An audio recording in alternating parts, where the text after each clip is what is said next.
wabarakatuh. Alhamdulillah, kalimat suci, kalimat mulia yang selalu terucapkan dari lisan yang suci, dari lisan orang-orang beriman kepada Sang Pencipta Allah Subhanahu wa Ta'ala, diikuti dengan keyakinan dalam hati bahwasanya kalimat ini adalah kalimat berterima kasih, syukur kepada Sang Pencipta Allah yang dengannya segala kebutuhan kita akan diberikan dan ditambahkan oleh Sang Pencipta Allah. Selanjutnya kita panjatkan salawat dan taslim, salam hormat kita kepada utusan Allah, Nabi besar Muhammad sallallahu alaihi wa ala alihi wa sahbihi wasallam, sebagaimana Allah telah memerintahkan kita untuk mengucapkannya, dan juga sebagai balas jasa kepada manusia terbaik ini yang telah meluangkan 23 tahun dari masa hidup beliau, 13 tahun di Mekah, semuanya dengan siksaan, gangguan, penolakan dakwah, dan puncaknya diusir dari kampung halamannya, dan 10 tahun di fase Madinah, semuanya dengan perjuangan. Akhirnya Islam sempurna dan juga sampai kepada kita semua. Saudaraku seiman, saya pribadi di awal pembukaan ini memberikan apresiasi kepada Persatuan Patra PT tadi Bontang ya, terutama ibu-ibu yang telah memilih judul ini. Saya pribadi pada saat awal ditawarkan judul ini, saya sempat merenung ya, dan merenyuh bagaimana ada di antara kaum muslimat yang peduli sekali dengan poin ini. Dan memang poin ini sangat penting. Dan berapa banyak di antara muslimat yang justru tidak peduli dengan poin ini. Padahal sebenarnya memang seperti yang sudah ada dalam judul, suamiku kunci surgaku. Saudariku muslimah, judul ini judul yang sangat penting di dalam kehidupan Anda, terutama kalau Anda sudah berstatus istri. Sebelum Anda menikah, kewajiban Anda bakti kepada kaum laki-laki adalah ayah. Ayah kandung Anda yang dari spermanya lah Allah menciptakan Anda. Dan bagaimana ayah begitu peduli terhadap kita dari kecil, sampai akhirnya kita pun harus membalas dengan bakti kepada beliau. Dan sebagai balas jasa, nama beliau akan selalu ada setelah nama kita. Misal, seseorang muslimah bernama Aisyah dan ayahnya bernama Abu Bakar. Seperti kasus Ummul Mukminin Aisyah radhiyallahu anha. Maka akan diabadikan Aisyah binti Abi Bakar. Walaupun beliau telah menikah dengan manusia terbaik, Nabi besar Muhammad SAW. Tidak pernah Aisyah diperintahkan untuk mengubah namanya menjadi Aisyah Muhammad. Tapi tetap membawa nama ayahnya Abu Bakar radhiyallahu anhum ajma'in. Tetapi setelah menikah, saudaraku seiman, dan terutama saudariku wahai muslimah yang mengikuti acara kita ini baik live maupun siaran ulang, baik via Zoom atau medsos, maka setelah menikah, kewajiban taat, berbakti, berpindah nomor satunya kepada suami, lalu kemudian ayah, baik dari kalangan kaum laki-laki. Bahkan setiap muslimah pun yang tadinya juga harus berbakti kepada ibunya dan nomor satukan ibunya sebelum menikah dari ayahnya, dari sisi pelayanannya. Jadi kalau ibu mengatakan, nak ambilin saya minum, ayah mengatakan, nak ambilin saya minum, maka Anda mendahulukan ibu Anda. Sesuai dengan hadis Nabi SAW pada saat seorang sahabat bertanya, ya Rasulullah, man ahak bisuhbati, siapa orang yang paling layak aku layani, dahulukan. Maka kata Nabi SAW, ibumu sampai 3 kali. Lalu kemudian yang keempat Nabi SAW mengatakan ayahmu. Ya. Tetapi penisbatan nama, izin keluar rumah, ya, izin menikah harus melalui ayah. Jadi masing-masing punya hak. Tetapi subhanallah, Anda bisa renungi bagaimana kedudukan seorang suami setelah Anda menikah dan menerima lamaran serta kalimat akad suami Anda, maka semua itu, ketaatan, bakti, hormat, santun, ya, ramah pada kedua orang tua, pindah menjadi nomor 2 dan suami dan nomor pertama. Kalau suami Anda mengatakan, dalam hukum Islam, temani saya menuju ke satu tempat misalnya, selama tempat itu bukan tempat maksiat, dan ibu dan juga ayah Anda membutuhkan Anda, tetap Anda harus mendahulukan suami Anda. Dan ini hukum Allah Subhanahu wa Ta'ala. Maka oleh karena itu teman-teman sekalian memang luar biasa kedudukan para wanita. Ya. Coba renungi di awal pembukaan ceramah kita ini sebuah riwayat yang masyhur sekali tentang ada seorang wanita, dalam riwayat disebutkan bibinya Imran bin Husain radhiyallahu anhu ajma'in. Ya. Pada saat dia mendatangi Nabi SAW dan menanyakan beberapa hukum, maka Nabi SAW pada saat wanita ini mau pulang mengatakan, "Adzatu zawjin anti?" Apakah kamu punya suami? Maka wanita itu mengatakan, "Iya." Kata Nabi SAW, "Fa aina anti minhu?" Bagaimana sikapmu terhadapnya? Maka kata wanita tersebut, "Aku tidak pernah melalaikan perintahnya, apa saja yang diperintahkan aku ikuti. Walaupun sebenarnya mendahului hajatku, kecuali jika aku tidak sanggup melakukannya." Maka Nabi SAW bersabda kepada wanita tersebut, "فَكَيْفَ أَنْتِ لَهُ فَإِنَّهُ جَنَّتُكِ وَنَارُكِ." Tergantung sikapmu kepada suamimu, maka ia dapat menjadi surga atau neraka bagimu. Maksudnya, dia kalau kamu layani dengan baik, kamu kemas dengan baik pengorbananmu, pengabdianmu padanya, semua itu karena Allah Subhanahu wa Ta'ala, maka dia akan menjadi penyebab kau masuk ke dalam surga setelah ajal yang pendek di muka bumi ini akan dilalui, dan di sana abadi selamanya, atau justru kau akan masuk ke dalam neraka karena durhaka padanya. Dan hadis ini hadis yang sahih, disebutkan oleh Al-Mundhir dalam kitab Targhib Tarhib dan disahihkan oleh Syekh Al-Albani dalam Sahih At-Targhib Tarhib. Jadi kita bisa melihat bagaimana Nabi SAW sangat peduli menyampaikan tentang pentingnya seorang wanita peduli terhadap suaminya. Saudaraku seiman, ada poin penting juga yang ingin saya sampaikan dalam pembukaan kita. Setiap muslim dan muslimah, setiap mukmin dan mukminah harus menanamkan konsep dasar di benak dia. Kalau dia bermuamalah, dia berinteraksi sebenarnya dengan Tuhannya Allah Subhanahu wa Ta'ala.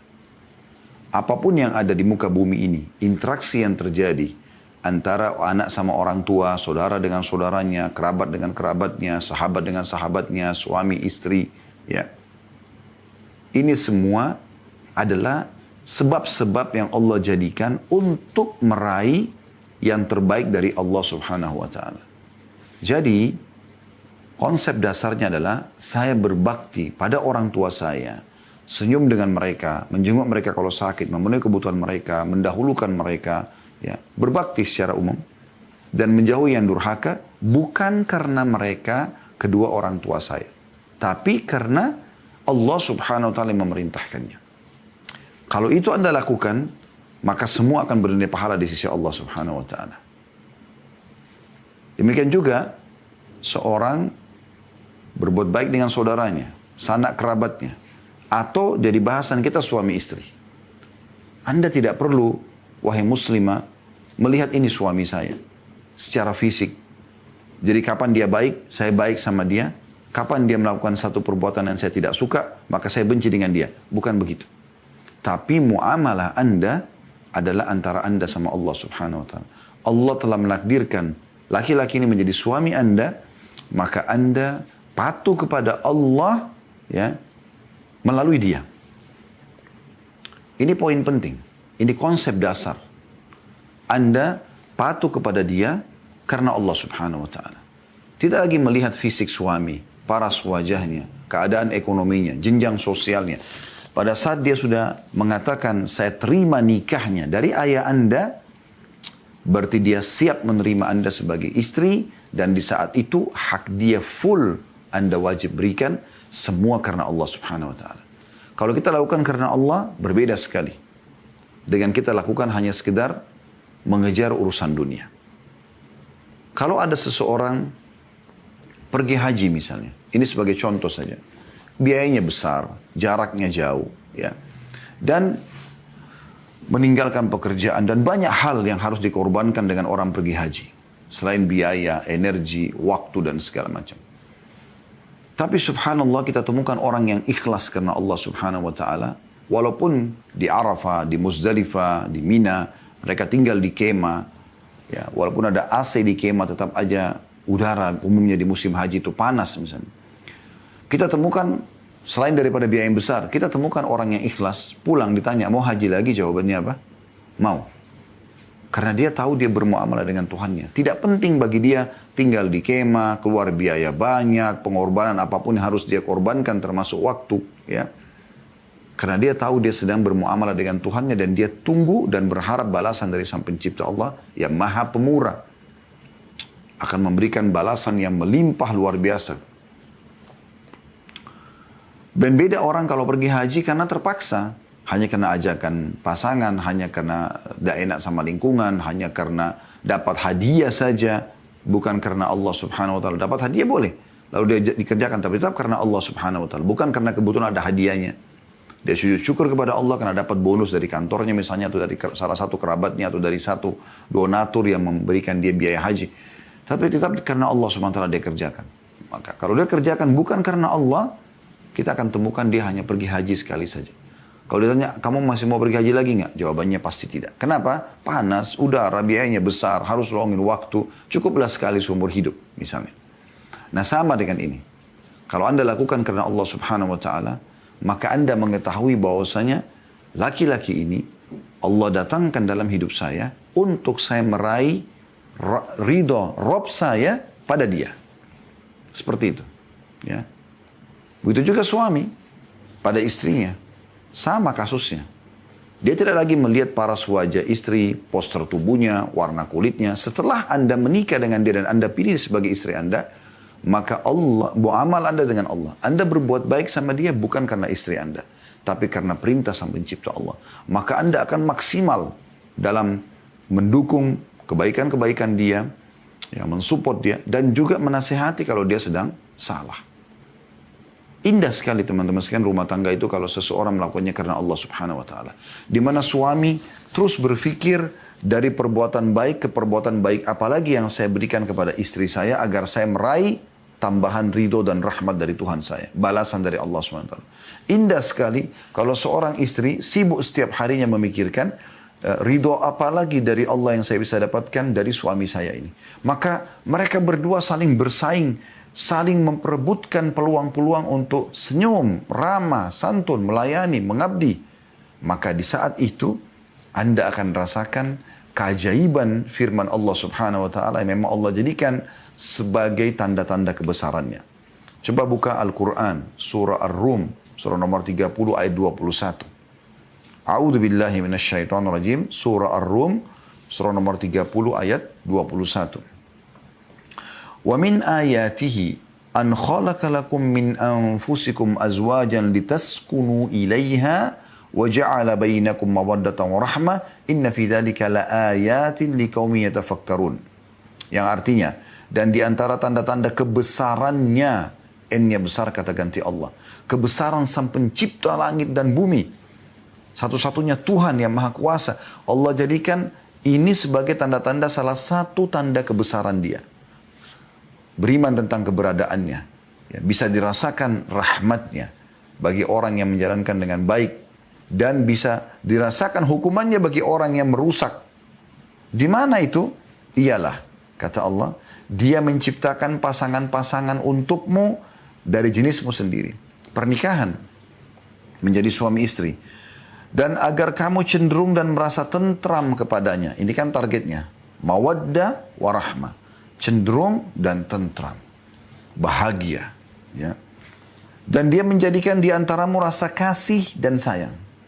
Kalau sudah ada kecenderungan dan rasa tentram, muncul rasa kasih dan sayang. Sungguh pada demikian itu benar-benar terdapat tanda-tanda kebesaran Allah bagi kaum yang mau berfikir. Anda bisa bayangkan bagaimana Allah subhanahu wa ta'ala menjadikan rumah tangga itu, kehidupan suami istri sebagai tanda-tanda kebesarannya. Dan Allah perintahkan kita agar cenderung dan merasa tentram. Baik, kita coba rincikan. Bagaimana caranya supaya saya cenderung? Agama sudah ajarkan.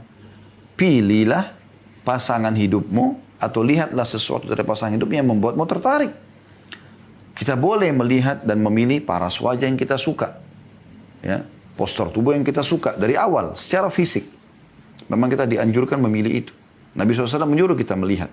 Maka ada istilah nazar syar'i. Melihat secara syar'i. Seorang laki-laki datang ke rumah seorang calon mempelai wanita dan ditemani oleh mahramnya atau ayah walinya atau saudaranya. Kemudian dia boleh duduk ngobrol. Melihat, yang boleh dilihat adalah wajah dan telapak tangan. Wajah adalah simbol setengah badan dan telapak tangan simbol juga terhadap setengah tubuh yang tersisa. Jadi orang sudah bisa melihat, oh paras wajah. Karena kita selalu interaksi melihat wajah, gitu kan. Begitu juga dengan postur tubuhnya, gitu kan. Gemuk kurusnya dilihat dari telapak tangannya kan. Orang bisa tahu, oh iya, seperti inilah. Kalau dia sudah rasa cocok, selebihnya dia tinggal istikharah kepada Allah Subhanahu wa taala, minta petunjuk, lalu kemudian dia melangkah. Dan tidak ada istilah pacaran sebelum menikah, tapi pacaran setelah menikah iya. Ya, karena pacaran sebelum menikah hukumnya haram sama dengan zina. Tapi pacaran setelah menikah adalah hal yang dianjurkan. Ya. Bahkan kata Nabi SAW, di kemaluan kalian ada sedekah yang besar. Ada pahala yang melimpah. Maka para sahabat heran mengatakan, ya Rasulullah, apakah kami menggauli istri kami? Kami dapat kenikmatan. Kami lagi dapat pahala? Ini luar biasa ini.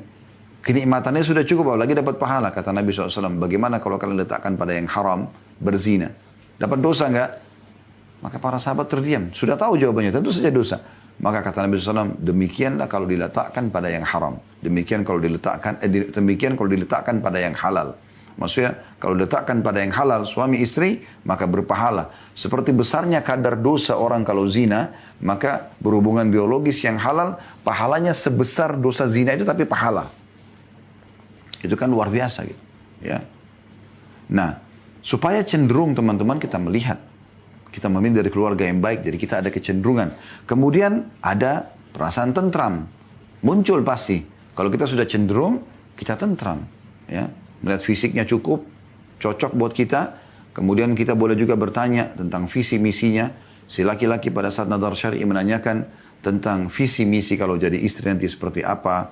Ya, bagaimana melayani suami, bagaimana kalau suami lagi kurang mood, lagi sakit. Bagaimana visi misi tentang kalau punya anak dan seterusnya, gitu kan?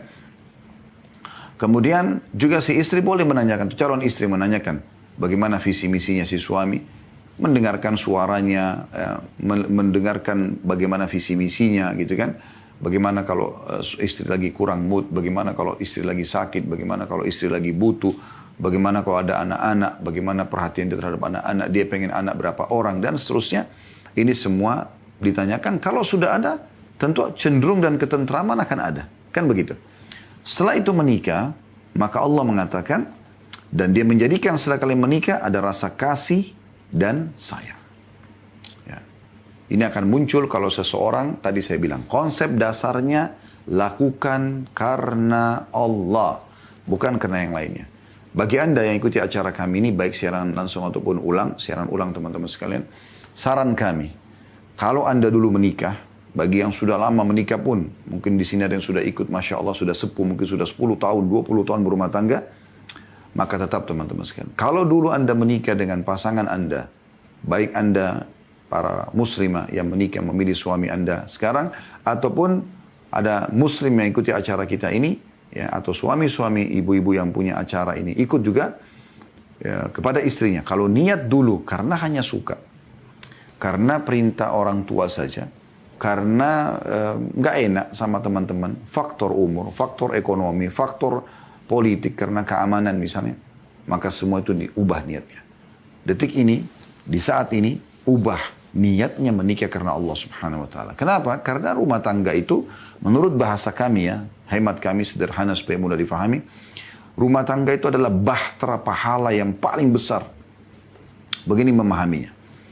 Anda tentu tidak asing dengan puasa Ramadan, ya. Dari mulai sahur, kalau Anda sudah niat puasa, ya, sampai menjelang buka puasa, sepanjang waktu itu, tergantung ada yang 12 jam, ada yang 11 jam, ada yang 15 jam, tergantung cuaca dan wilayah masing-masing. Tapi selama waktu itu, kurang lebih setengah hari, ya, dari 24 jam itu, Anda berada di bahtera pahala puasa. Jadi misalnya Anda jam 11 siang lagi duduk, ngobrol sama kerabat, ada yang bertamu. Anda tetap ada di atas pahala puasa. Anda lagi tidur di siang hari Ramadan, istirahat, Anda tetap berada di bahtera pahala puasa. Karena Anda sedang menjalani puasa. Jadi detik-detik Anda semuanya berpahala. Ini rasionalnya. Nah, dalam rumah tangga dari mulai akad nikah sampai Anda meninggal nanti, semuanya detik-detik pahala. Selama diniatkan karena Allah subhanahu wa ta'ala. Ini yang paling penting. Ya. Makanya dalam sebuah hadis kata Nabi SAW riwayat Abu Daud, Inna Allah la yakbalu amalan illa ma kana khalisan liwajhi. Allah tidak pernah menerima amalan, dan dicatat pahala, kecuali yang ikhlas karenanya. Karena Allah subhanahu wa ta'ala. Ini poin penting. Dan rasa kasih dan sayang ini akan Allah berikan kepada orang-orang yang menikah karenanya. Jadi kalau Anda mengatakan, Ustaz, saya sudah 5 tahun menikah, 10 tahun menikah, saya nggak rasakan rasa kasih dan sayang itu. Ada selalu ribut, perbaiki niat Anda.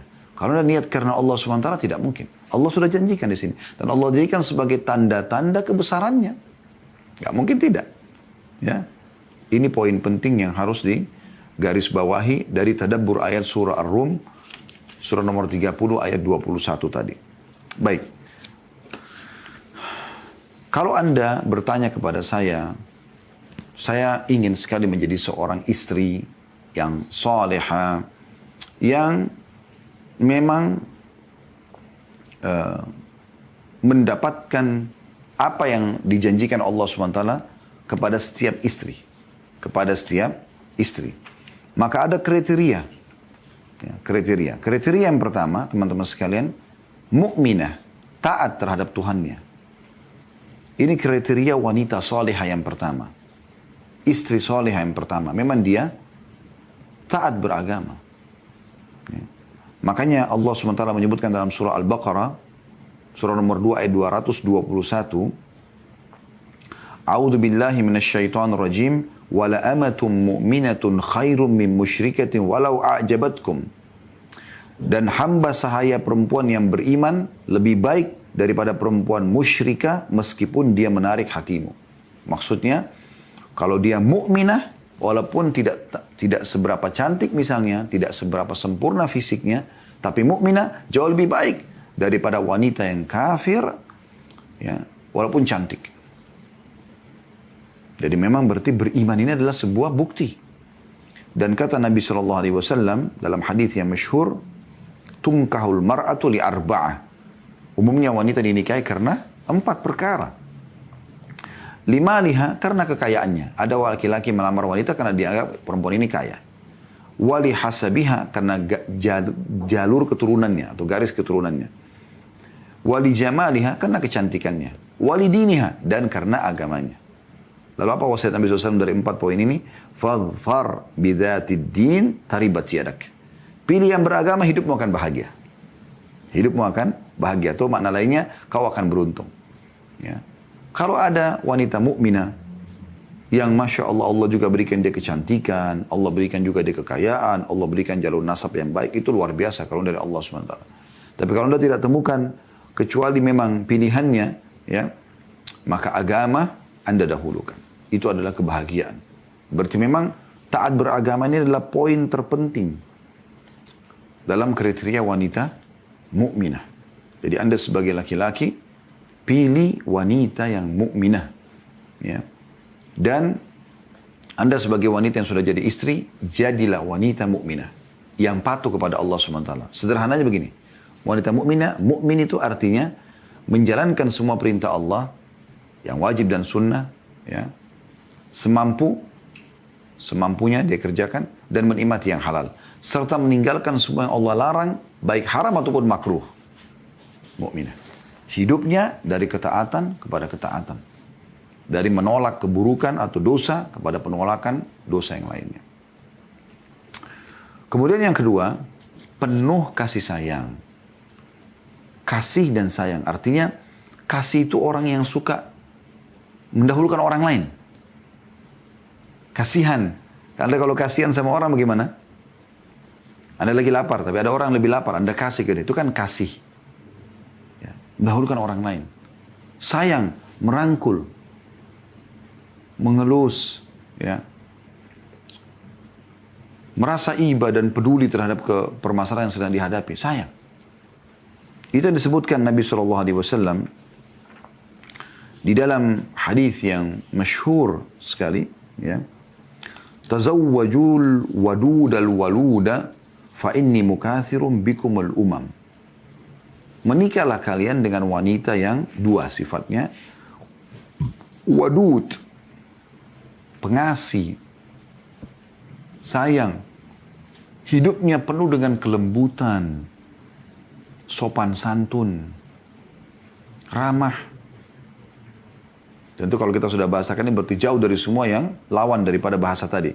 Kasar, ya, misalnya, tidak sopan, ya, ini semua tidak ada.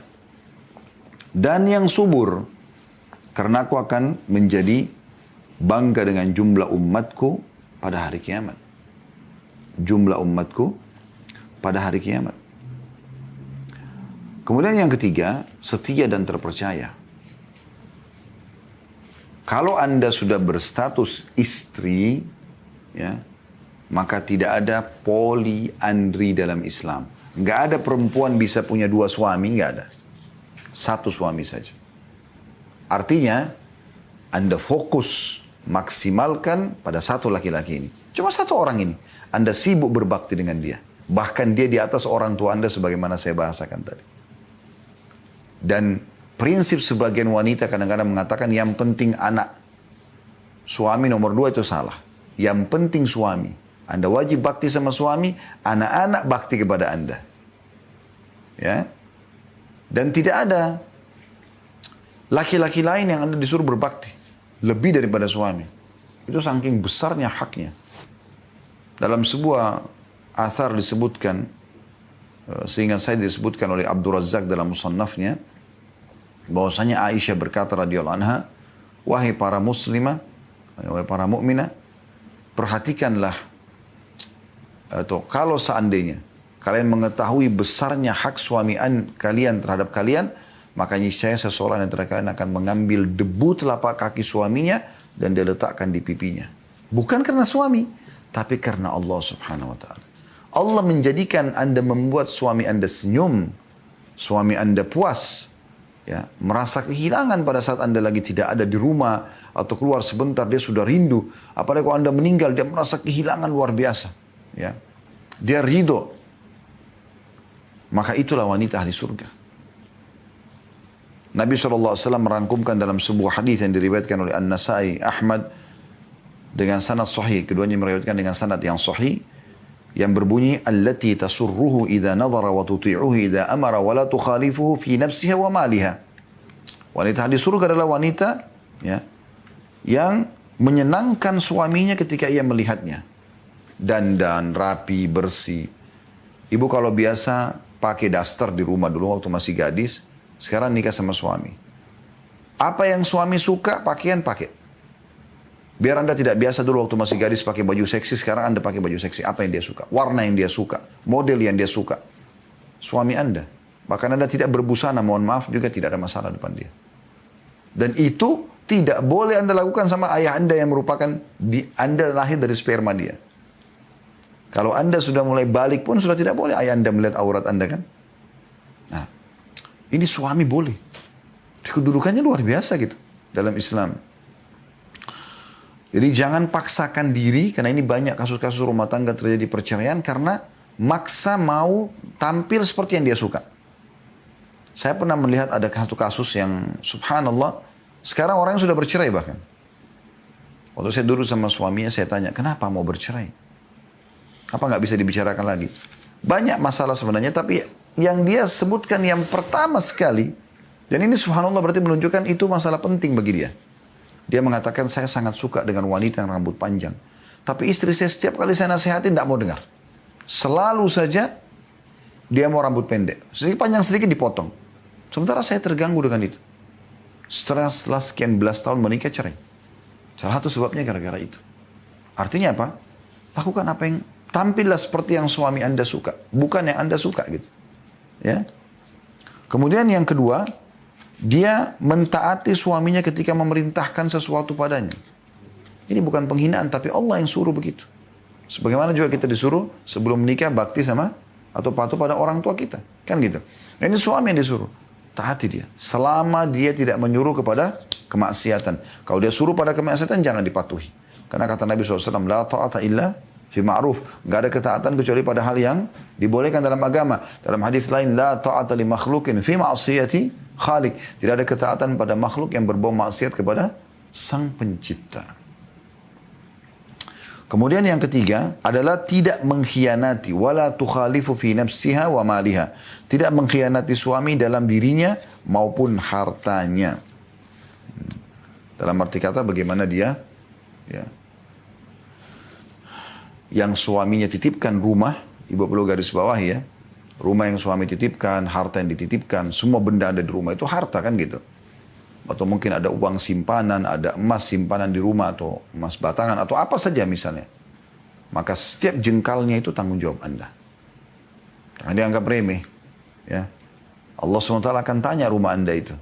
Sebagaimana juga anak-anak suami. Selalu didik mereka karena Allah SWT. Jadikan mereka sebagai amal saleh, dan itu karena Allah perintahkan untuk mempertanggungjawabkan anak suami. Sebagaimana dalam hadis yang sahih. Ya, riwayat Bukhari Muslim. Kata Nabi SAW, kalian semua pemimpin yang akan diminta pertanggungjawaban hari kiamat. Lalu pada saat menyebutkan istri, kata Nabi SAW, dan istri pemimpin ya, terhadap harta dan anak suaminya.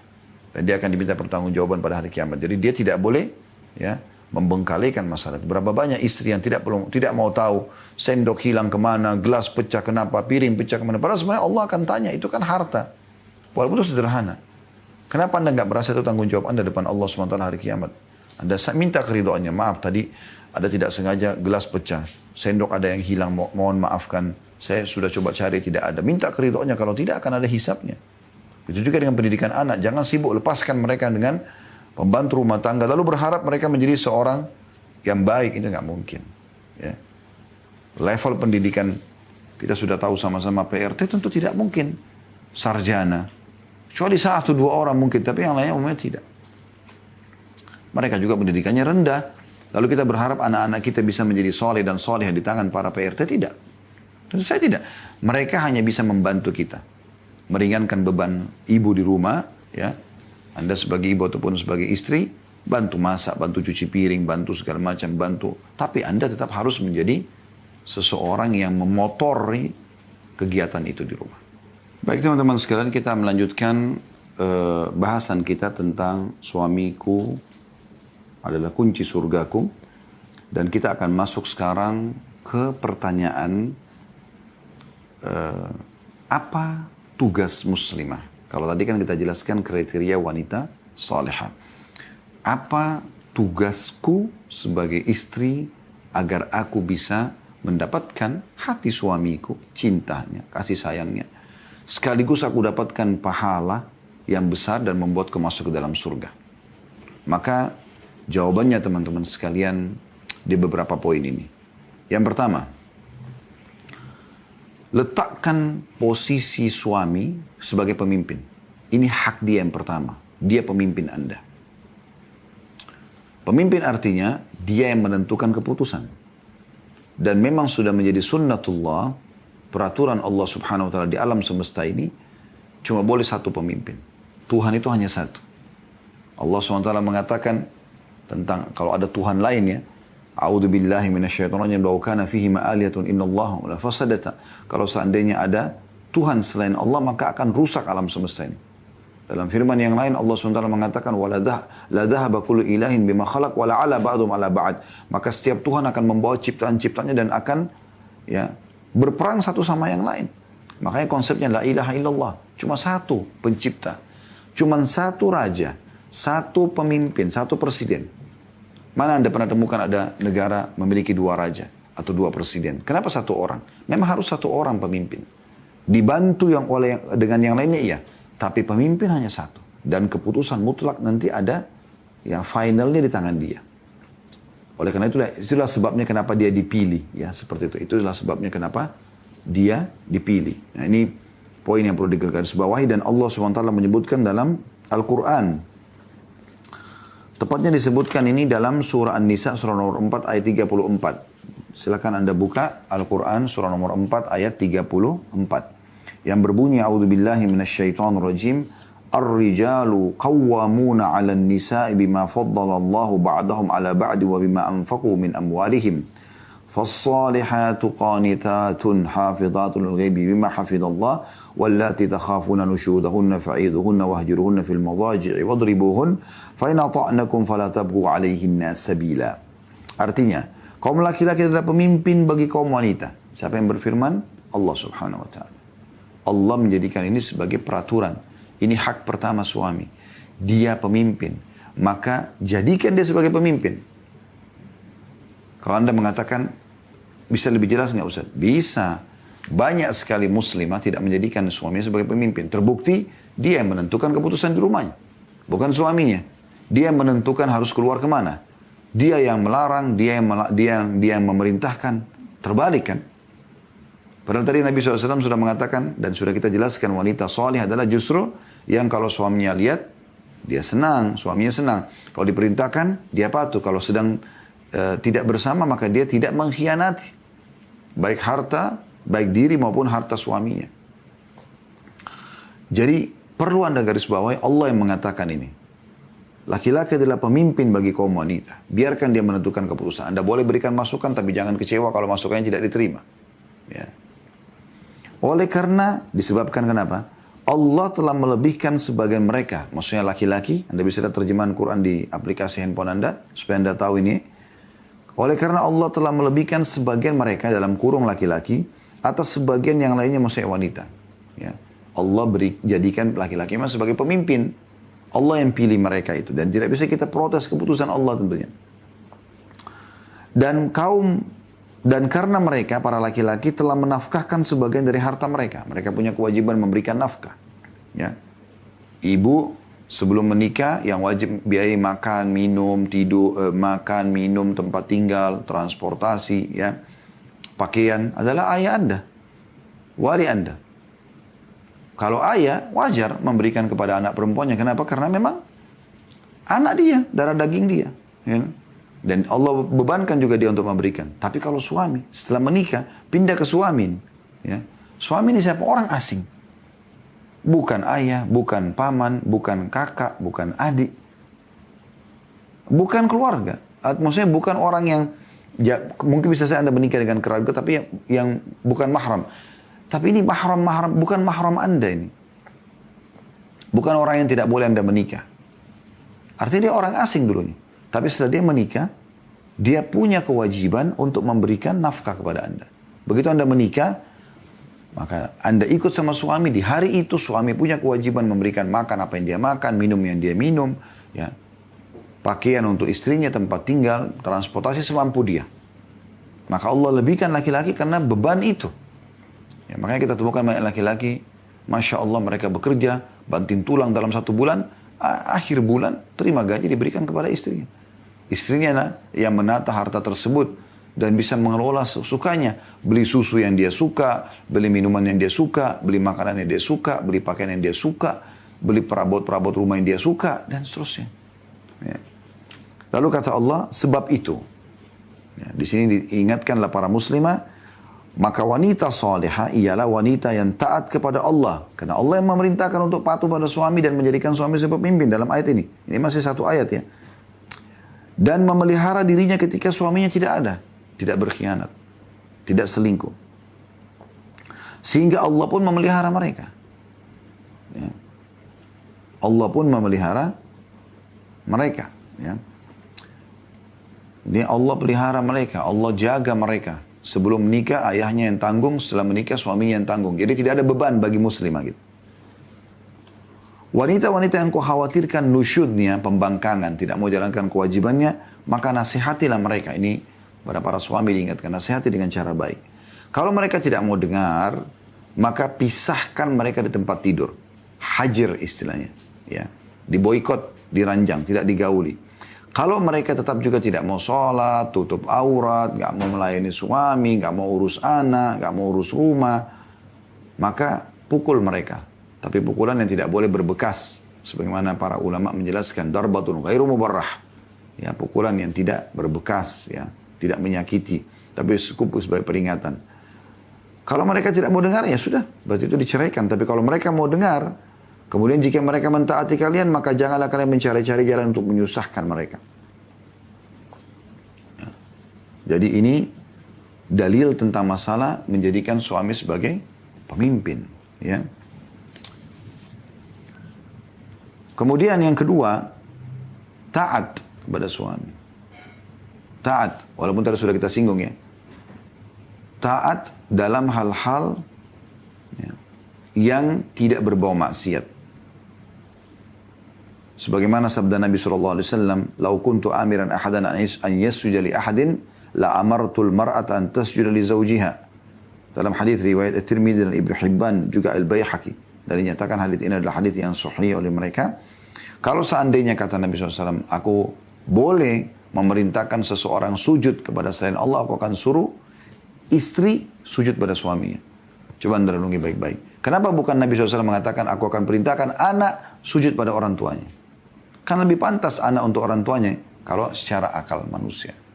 Tapi Nabi SAW mengatakan bukan. Suami suruh istri sujud pada suami. Bayangkan, sujud itu adalah perbuatan yang paling ya menghinakan diri. Makanya kita berikan kepada Allah SWT. Kita letakkan kepala kita, dahi kita di tanah. Dan Allah muliakan orang yang sujud. Sebagaimana sabda Nabi SAW, "Akrabu abdun rabbi wa huwa sajid." Justru paling dekatnya seorang hamba pada Tuhannya pada saat dia sedang sujud. Karena memang itu perbuatan yang luar biasa. Anda bisa bayangkan wahai muslimah. Kalau seandainya boleh sujud kepada selain Allah, perempuan disuruh sujud pada suaminya. Dan saking besarnya haknya suami, dalam hadis riwayat Hakim, dengan sanad sahih dalam kitab Mustadrak yang disebutkan bahwasanya Nabi SAW bersabda, "Haqqu zawji ala zawjatihi allau kana bihi qarhatun falahasatha ma'addat haqqah." Kewajiban seorang istri kepada suaminya sangat agung, kata Nabi SAW dalam hadis sahih ini. Seandainya suaminya terluka, lalu istrinya menjilati luka tersebut, niscaya ia belum sempurna menunaikan hak suaminya. Kalau ada luka, lalu bukan dibersihkan pakai kapas, ya, pakai alkohol, tapi dengan lidahnya, menjijikkan sebenarnya. Tapi kalau dia lakukan itu pun, maka belum bisa memberikan hak suaminya. Artinya ambil contoh, kalau ini saja belum bisa, bagaimana dengan yang lainnya? Dan Nabi SAW mengatakan dalam hadis yang mulia, saya berharap selalu kami kalau bahas hadis ini mengingatkan semua muslimah. Dan semoga istri kami, anak-anak kami, ya, ibu kami, saudara-saudari kami, semuanya yang terdekat kepada kami mendahulukan atau terdahulukan untuk mengamalkan hadis ini. Kemudian tentu para muslimah yang mengikuti acara kami ini, baik live ataupun siaran ulang. Perhatikan wahai muslimah, hadis yang sangat mulia. Ini resepmu menuju ke surga. Apa kata Nabi SAW? 3 hal diingatkan. Idza shallatil mar'atu khamsaha. Kalau seandainya istri itu sholat fardu 5 waktu. Nggak disebutin sholat sunnah.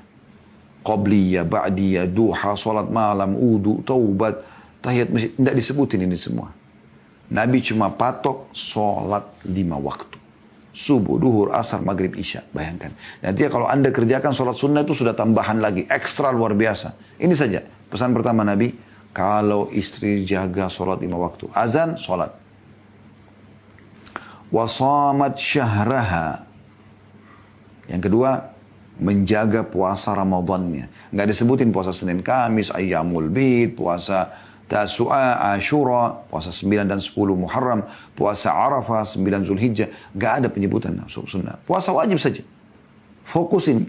Dan yang ketiga, wahafidhat farjaha. Maaf, ada 4 di sini, bukan 3, ada 4. Yang ketiga, dan menjaga kemaluannya. Tidak selingkuh, tidak zina. Fokus melayani suaminya saya, 1 orang saja. Yang keempat, wa ata'at zawjaha. Lalu dia patuh pada suaminya. Jadi 4 hal, tadi keliru saya sebutkan 3, jadi 4 hal. Jaga sholat 5 waktu, puasa Ramadan, menjaga kesucian kemaluannya, hanya suaminya yang boleh menikmatinya, nggak boleh yang lain. Selesai. Walaupun datang kepada anda laki-laki seperti bulan tampannya, nggak ada ceritanya. Suami saya yang terbaik. Dan yang terakhir, mentaati suaminya. Qila lahadkhulil jannata min ayyi abwabil jannati syi'ti. Akan dikatakan padanya pada saat dia wafat, masuklah engkau ke dalam surga dari pintu mana saja yang engkau kehendaki. Ini luar biasa. Ya. Haknya Allah sholat 5 waktu, puasa Ramadan. Haknya suami menjaga kesucian kemaluan istri dan juga mentaati suaminya. Apa yang suaminya perintahkan? Iya. Semuanya iya. Tidak ada sesuatu yang dia tolak kecuali berbau maksiat kepada Allah. Sebagaimana Allah subhanahu wa ta'ala menganjurkan Nabi SAW untuk menyampaikan hadisnya yang masyhur tadi sudah saya sampaikan, hadis Bukhari Muslim ya. La ta'ata fi ma'siyatillahi innama ta'atu fil ma'ruf. Tidak ada ketaatan dalam maksiat kepada Allah. Kalau suami bilang buka jilbabmu, ya temani saya ke diskotik, nggak ada kewajiban taat di situ. Ketaatan itu hanya berlaku pada sesuatu yang baik saja, kata Nabi SAW. Ya. Kemudian teman-teman sekalian, yang ketiga, tinggal di rumah. Kecuali darurat untuk keluar. Dan kalaupun keluar harus izin dengan suaminya. Apakah dia bekerja, apakah dia silaturahmi keluarga, apakah dia pergi belanja. Jangan melangkah satu langkah dari depan pintu rumah, wahai muslimah, kecuali dengan izin suami. Allah subhanahu wa ta'ala menyebutkan dalam surah Al-Ahzab ayat 33. Ini surah nomor 33 ayat 33. Ya. A'udzu billahi minasyaitonir rajim wa qarna fi buyutikunna wa la tabarrujna tabarrujal jahiliyatil ula. Hendaklah kamu tetap di rumahmu dan jangan kamu berhias dan bertingkah laku seperti orang-orang jahiliyah dulu. Maksudnya, ya, ini perintah kepada istri-istri Nabi SAW. Kalau istri-istri Nabi saja diperintah begini, apalagi wanita muslimah umumnya. Nggak boleh kita keluar lagi dan segala macam yang membuat fitnah terjadi di luar. Kalau tidak perlu jangan keluar rumah. Dalam sebuah hadis yang lain disahihkan oleh Syekh Al-Albani dalam Sahih Targhib wa Tarhib, kata Nabi SAW, dan paling dekatnya seorang muslimah pada Tuhannya pada saat dia berada di dalam rumahnya, bahkan di tempat yang terdalam dari rumahnya. Dalam hadis yang lain kata Nabi SAW, perempuan itu aurat, al-mar'atu aurah. Idza kharajat istashrafaha syaitan. Kalau dia keluar, maka syaitan memantaunya. Ya. Dan makna atau kalimat istishraf ini orang Arab menggambarkan kalau ada orang mau lihat sesuatu dari jarak jauh, yang jaraknya jauh dan dia ingin melihat dan fokus, biasa orang letakkan, kalau lagi trik matahari misalnya meletakkan ya telapak tangan di atas keningnya seperti ini, maka syaitan begitu, mengintai setiap wanita yang keluar agar terjerumus dalam pelanggaran-pelanggaran agama. Ya. Ini yang kita hati-hati sekali. Ya. Ibnu Taimiyah berkata dalam Majmu' Fatawa beliau, ya, di jilid 32 halaman 281, beliau mengatakan seorang istri tidak halal keluar rumah kecuali dengan izin suaminya. Jika ia keluar rumah tanpa izin suaminya, maka itu termasuk nusyud, pembangkangan tadi. Bermaksiat kepada Allah dan Rasulnya, serta berhak mendapat siksa. Ya. Ini bahaya sekali. Oleh karena itu harus hati-hati. Ya, wahai muslimah. Izin sama suami. Ya. Kemudian yang keempat, melayani biologi suami. Melayani biologi suami ini hak. Ya. Dan Anda jangan heran kalau suami Anda berbeda kebutuhan biologisnya dengan Anda. Ya. Berbeda tentunya. Laki-laki memiliki sperma itu panas. Ya. Biasanya kalau tidak terlampiaskan maka baunya kepada emosi dan segala macam. Beda dengan kaum wanita, mereka bisa lebih tenang. Ya. Laki-laki beda. Oleh karena itu jangan heran kalau suami selalu kadang-kadang sering melakukan interaksi biologis bahkan berulang-ulang. Jangan Anda mengatakan kenapa kau tidak bosan segala macam. Memang sudah begitu fitrahnya. Dia nggak bisa lawan itu. Ya. Dan Anda kalau penuhi ini, Anda telah menjalankan hak yang keempat. Atau kewajiban Anda yang keempat yang merupakan hak suami. Dan Nabi SAW mengatakan dalam hadis riwayat Bukhari Muslim, "Idza da'a ar-rajulu imra'atahu ila firashi fa'abat an taji'a la'anatha al-malaikat hatta tusbih." Jika seorang suami mengajak istrinya untuk melakukan hubungan intim lalu ia enggan menurutinya, maka para malaikat akan melaknatnya hingga pagi. Dalam hadis yang lain kata Nabi SAW, ya, dihasankan oleh para ulama, kalau seandainya seorang suami memanggil istrinya sementara istri berada di corong asap rumahnya, maksudnya di sini bahasa kiasan untuk biologis, maka sebaiknya dia datang. Dalam hadis yang lain, ya, kata Nabi SAW, ya, tidak demi zat yang jiwaku dalam genggamannya, ya, Tidak ada seorang istri yang menolak panggilan suaminya pada saat dipanggil untuk berhubungan biologis. Kemudian dia menolak kecuali Allah yang di langit akan murka padanya. Oh kama qala Nabi SAW. Gitu. Ya. Dan ini sebenarnya kata kunci untuk meraih cinta suami. Ya. Cinta suami, kasih sayang suami. Karena kalau biologisnya terpenuhi teman-teman sekalian, pasti dia akan ridho, dia akan lebih mudah lah ya berinteraksi dengan suami, dengan istrinya. Ya. Kalau Anda sebagai istri sudah pakai pakaian yang dia suka, menata rumah yang rapi, matanya sudah terpenuhi. Perutnya diberikan makanan yang dia suka. Masakan yang ibu hidangkan di atas meja. Walaupun misalnya ibu ingin taruh variasi makanan, gitu kan. Tapi ada makanan kesukaan suami. Contoh misalnya tempe goreng, misalnya apa gitu ya. Anda tetap letakkan di situ. Sehingga suami merasa, oh kesukaannya ada. Ya. Dan Anda penuhi biologisnya, maka insya Allah kebutuhan Anda akan dipenuhi oleh suami. Dompetnya akan terbuka. Tapi kalau sudah Anda berpenampilan bukan seperti yang dia suka. Makanan juga di rumah dingin, tidak enak. Anda juga bau, berantakan, tidak mau layani biologisnya. Lalu Anda minta sesuatu, menghayalin. Islam sudah datang memberikan kepada Anda kata kuncinya. Gitu kan? Bagaimana Anda bisa melakukan hal-hal yang baik ini. Jadi layani biologis. Dan Anda setiap layani biologis, masuk dalam sabda Nabi SAW tadi yang saya bilang, di kemaluan karena ada sedekah, maka para sahabat mengatakan, ya Rasulullah, bagaimana kalau, ya, apakah seseorang dari kami menggauli istrinya lalu dia dapat pahala? Kata Nabi SAW, kalau dia letakkan pada haram, dapat dosa enggak? Anda tanya, lalu kata Nabi SAW, begitu juga pada saat dia meletakkan pada yang halal. Pernah juga dalam sebuah riwayat, ada seorang wanita datang kepada Aisyah radhiyallahu anha, lalu berkata, ya wahai Ummul Mukminin, wahai Aisyah, apakah kami berdosa kalau seandainya kami diajak biologis oleh suami kami, sementara kami lagi jengkel dan kurang mood? Jadi jengkel ini marah mungkin ada sesuatu yang dia tidak suka, atau kurang mood ini kayaknya lagi males gitu ya. Kata Aisyah, iya, bahkan seseorang antara kalian kalau sudah di atas tunggangannya, kalau ibu sekarang sudah di motor, di mobil, kemudian suaminya panggil, dia wajib menjawabnya. Dia wajib menjawabnya.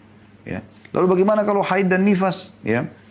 Maka Nabi SAW sudah mengatakan dalam hadis, lakukan apapun kecuali ya, interaksi biologis. Dan Aisyah berkata radhiyallahu anha dalam riwayat yang lain, kalau Rasulullah SAW ingin menggauli seseorang di antara kami sementara dia sedang haid, maka beliau menyuruh mengeraskan kain sarung di tempat keluarnya darah, maksudnya kemaluan, kemudian beliau menggauli kami. Itu berarti laki-laki nggak bisa menahan itu, ya.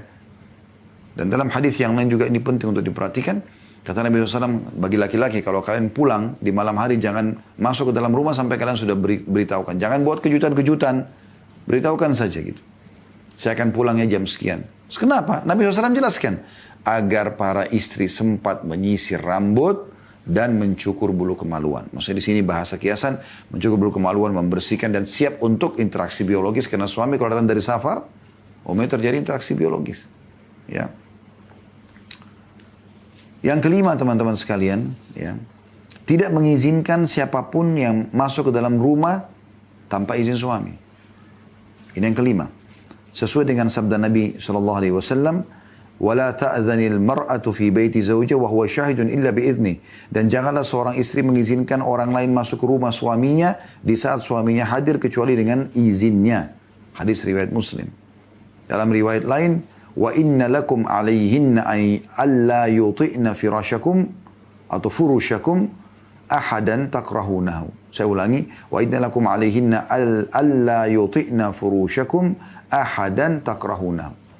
Dan sungguhnya mereka sesungguhnya merupakan hak kalian wahai para suami adalah yang harus dilaksanakan oleh para istri, bahwa ia tidak memasukkan seseorang pun yang kalian benci di rumah kalian. Kemudian yang keenam, tidak melakukan puasa sunnah kecuali dengan izin suami. Misalnya Anda biasa puasa Senin Kamis, ya. Suami lagi cuti di rumah, izin, karena itu sunnah. Sementara melayani suami, temani makan, interaksi biologis adalah wajib. Sesuai dengan sabda Nabi SAW riwayat Bukhari dan Tirmidzi, la yahillu limar'ati an tasuma wa zawjuha syahidun illa bi'idni wa la ta'dhana fi baiti illa bi'idni.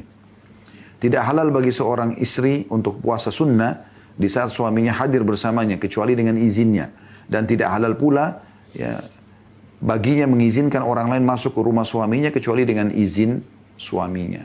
Ya, jadi ada jelas penekanan masalah itu.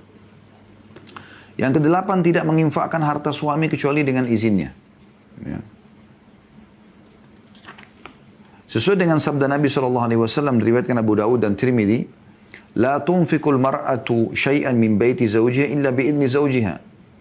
Janganlah seorang istri menginfakkan sesuatu dari rumah suaminya kecuali dengan izin suaminya. Apapun itu sifatnya. Ya. Juga dalam sabda Nabi SAW, ya, kalau seandainya, ya, ini mengingatkan tentang masalah dia berinfak dan dia dengan izin suaminya, dia dapat pahala. Suaminya juga dapat pahala tentunya. Tapi kalau dia keluarkan tanpa izin suaminya, maka dia berdosa gitu. Kata Nabi SAW, "Idza anfaqatil mar'atu min ta'ami baitiha ghaira mufsidah, kana laha ajruha bima anfaqat wa li zawjiha ajruhu bima kasaba. Walil khazini mithlu dzalika la yanqusu ba'dhum ajra ba'di syai'a." Jika seorang istri menginfakkan makanan dari rumah suaminya tanpa berlebihan, maka ia mendapatkan pahala apa-apa yang telah ia infakkan, suaminya pun memperoleh pahala dari usaha yang ia lakukan. Maksudnya dari istri tadi, infak istrinya itu karena uang dari suaminya. Penjaganya pun memiliki pahala yang sama. Maksudnya para pembantu rumah tangga yang menjaga makanan itu. Masing-masing tidak mengurangi pahala dari yang lain sedikit pun. Yang kesembilan, teman-teman sekalian, adalah mendidik anak.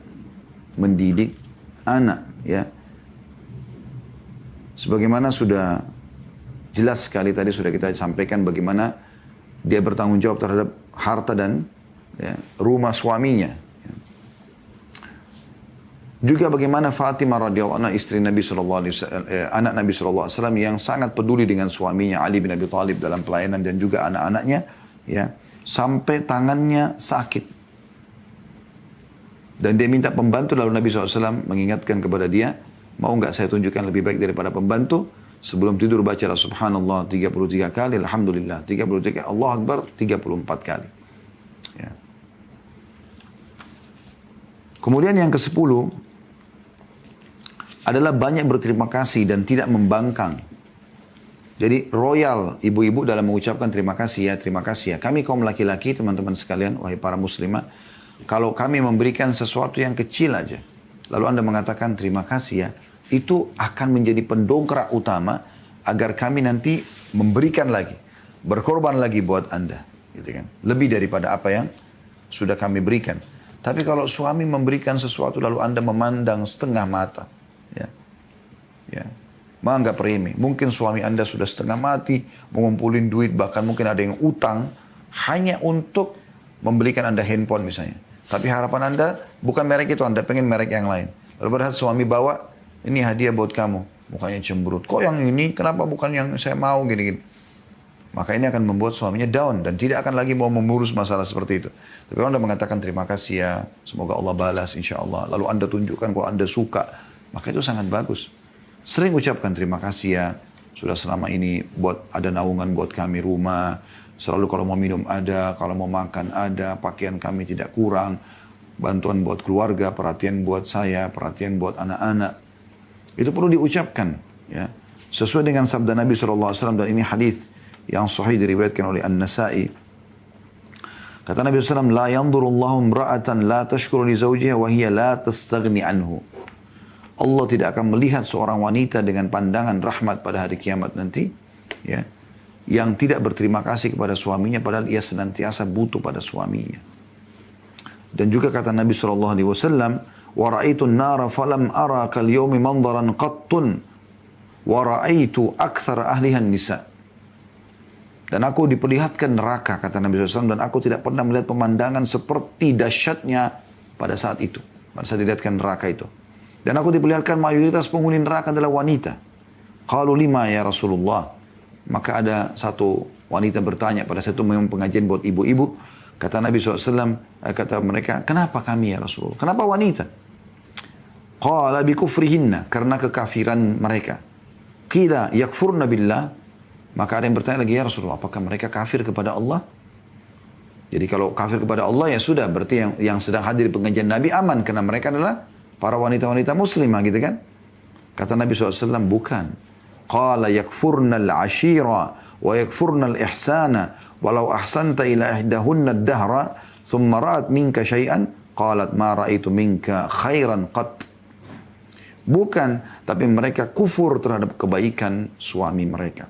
Mereka pungkiri, yaitu mengingkari kebaikan suami ya dengan ya jika engkau saya ulangi, mereka kufur kepada suami, yakni mengingkari kebaikan suami. Sampai-sampai jika suami berbuat baik kepada salah seorang dari mereka selama 1000 tahun. Ya. Sebenarnya lebih jelas, lebih tepatnya itu dahar 100 tahun ya. Allahu a'lam. Kemudian ia melihat suatu keburukan dari suaminya, maka si istri bisa mengucapkan, aku sama sekali tidak pernah melihat kebaikan darimu. Hadis ini diriwayatkan oleh Bukhari dan Muslim. Ini bahaya sekali. Ini bahaya sekali. Banyak orang ya tidak pernah sama sekali ya, menilai atau takut dengan hal-hal yang seperti ini ya. Dan kita tutup teman-teman sekalian dengan yang terakhir ya, yang ke-11 ingat saya, tidak melukai perasaan suami, tidak membuatnya marah. Ini termasuk hal yang harus diseriusi gitu ya. Sesuai dengan sabda Nabi SAW, la tu'dhil mar'atu zawjah fi dunya illa qalat zawjatu minal huril 'aini la tu'dhi qatalakillah fa innama huwa dakhilun 'indaki yushiku an yufarikaki ilaina. Tidaklah seorang istri menyakiti suami di dunia kecuali suaminya, kecuali istrinya. Jadi setiap laki-laki sekarang sudah punya istri dari bidadari. Ini sesuai dengan sabda Nabi SAW, karena di surga nanti akan poligami gitu kan. Tidaklah seorang istri menyakiti suaminya di dunia kecuali istrinya dari bidadari di surga akan berkata, jangan kau menyakitinya, semoga Allah mencelakakanmu. Dia hanya orang asing bagimu yang sebentar lagi ia akan meninggalkanmu dan kembali kepada kami. Hadis ini riwayat Tirmidzi dan Ibnu Majah. Jadi dari hadis ini ulama mengatakan harusnya setiap istri berhati-hati, jangan sakiti perasaannya ya. Pelan-pelan kalau mau minta sesuatu. Banyak muslimah mau minta ya, untuk minta uang bulanan saja seperti preman. Ya. Ingat ya besok tanggal 1. Subhanallah, mau minta hasil keringat orang. Kenapa nggak rayu dia, bujuk baik-baik, puaskan dulu kebutuhannya, baru kemudian Anda sampaikan hajat Anda. Pasti akan dirangkul dengan baik. Karena sifat kepemimpinan itu, ya kalau dijunjung maka dia akan menaungi. Itu sudah umum. Ya. Di sini juga masuk dalamnya adalah jangan sakiti dia bukan cuma dirinya, di keluarganya, di orang tuanya. Banyak wanita menjadi penyebab suaminya durhaka pada orang tuanya. Ini nggak boleh. Ya, harus dia hati-hati sekali. Justru dia penyebab suaminya bakti pada orang tuanya, gitu kan? Ini penting sekali. Dan juga di sini masuk dalamnya tidak boleh minta tolak tanpa udzur syar'i. Di poin ini. Ini menyakiti suami. Sedikit-sedikit masalah ceraikan saya. Kita sudah tidak cocok. Ini nggak boleh. Kata Nabi SAW dalam hadis yang sahih diriwayatkan Tirmidzi dan Abu Dawud, ayyuma imra'atin sa'alat zawjaha talaqa fi ghairi ma ba'sin fa haramun 'alaiha raihatul jannah. Istri manapun yang meminta cerai kepada suaminya tanpa alasan syar'i, tidak ada alasannya, agamanya tidak ada, maka diharamkan baginya mencium bau surga. Jangankan masuk surga, mencium bau surga aja tidak akan bisa. Kalau Anda bertanya, lalu apa udzur syar'inya Ustaz? Udzur syar'inya, ya suami murtad dari agama misalnya. Suami ahli maksiat, tidak sholat, berbuat kemungkaran, ya. Anda sudah ingatkan tidak mau dengar, itu Anda punya hak untuk mengajukan perceraian. Tapi kalau hanya lupa pesanan Anda, ya mungkin dia lakukan kesalahan yang masih bisa ditoleransi, yang dia sudah minta maaf, ya. Ini harusnya Anda toleransi masalah itu. Karena Allah Subhanahu wa ta'ala. Dan sebagai wasiat saya dalam penutupan sebelum pertanyaan teman-teman sekalian, ringankan beban hidup Anda. Jangan pernah mengambil tugas para malaikat. Maksudnya apa? Apa yang nampak depan mata kalau kebaikan, kebenaran dalam agama Anda dukung. Apa yang tidak nampak dari kesalahan, tidak usah dikorek-korek. Jadi kalau Anda lihat kebaikan Anda dukung. Anda lihat kemungkaran baru Anda pungkiri. Kalau Anda tidak tahu, Anda tidak usah nanya-nanya. Ada malaikat yang mencatat. Kalau dia berbuat baik, malaikat kanan. Berbuat buruk, malaikat kiri. dan Allah mengawasi dia. Ada Tuhannya. Jangan habiskan umur dan waktu Anda hanya mau memantau, memata-matai. Allah SWT mengatakan dalam Al-Quran, dalam surah Al-Hujurat, وَلَا تَجَسَّسُوا. Jangan saling memata-matai. Juga sabda Nabi SAW, لَا تَجَسَّسُوا. Jangan saling memata-matai. Dan ulama sudah mengatakan tidak boleh seorang suami memata-matai istrinya atau istri memata-matai suaminya. Udah dia percayakan. Urusan dia sama Allah Subhanahu Wa Taala. Tinggal kita benahi diri kita. Ingat sabda Nabi SAW, baktilah dengan kedua orang tua kalian, Allah akan berikan kalian anak-anak yang bakti pada kalian. Itu kuncinya. Bakti pada orang tua kita, Allah kasih anak-anak bakti sama kita. Jagalah kesucian kemaluan kalian, Allah akan jaga kesucian kemaluan pasangan kalian. Selesai. Gak usah khawatir. Benahi diri kita, Allah akan jaga pasangan kita.